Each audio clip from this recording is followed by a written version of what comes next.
Išiel starý muž po lese a videl, ako drevorúbač rúbe strom. A seká sekerou do stromu a strom sa vôbec ani nehýbe.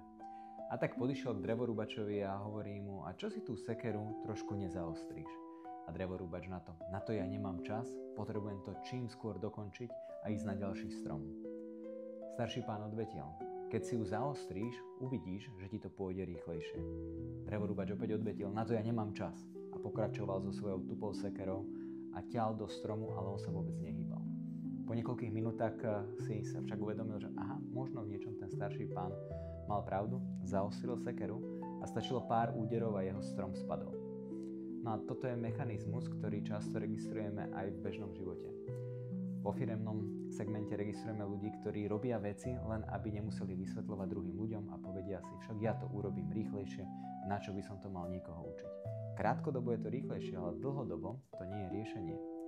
Je veľmi dôležité uvedomiť si, že či to, čo robíme naozaj efektívne. Alebo niekedy malá zmena vie urobiť veľkú zmenu. Niekedy malý rozdiel vo finále, ak sa opakuje, vie vytvoriť veľký rozdiel. Pozrieme sa len na taký vietor. Je neviditeľný, no aj napriek tomu vie pohýbať veľkou loďou. A moja otázka na vás je: poznáte ten svoj vietor? Poznáte to, čo vás hýbe? Poznáte to, čo vám prináša do života viac spokoja a spokojnosti?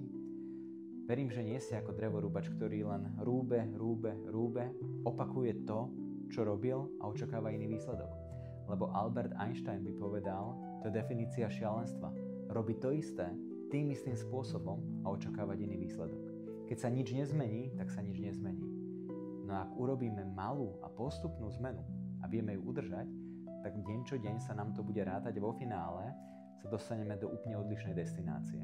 Aj pilot, keď letí z Bratislavy, uvediem príklad, do Londýna a zmení kurzor lietadla a samotnej trasy a smeru o pár stupňov, tak na lete do Londýna sa dostane úplne do iného mesta a nie do Londýna. Aj keď cestujúci si vôbec túto zmenu nemusia všimnúť. Preto dbajte na to, kam idete, majte nastavený jasne aj kurzor a vyhýbajte sa tomu, že budete robiť to isté, tým istým spôsobom a očakávate iný výsledok.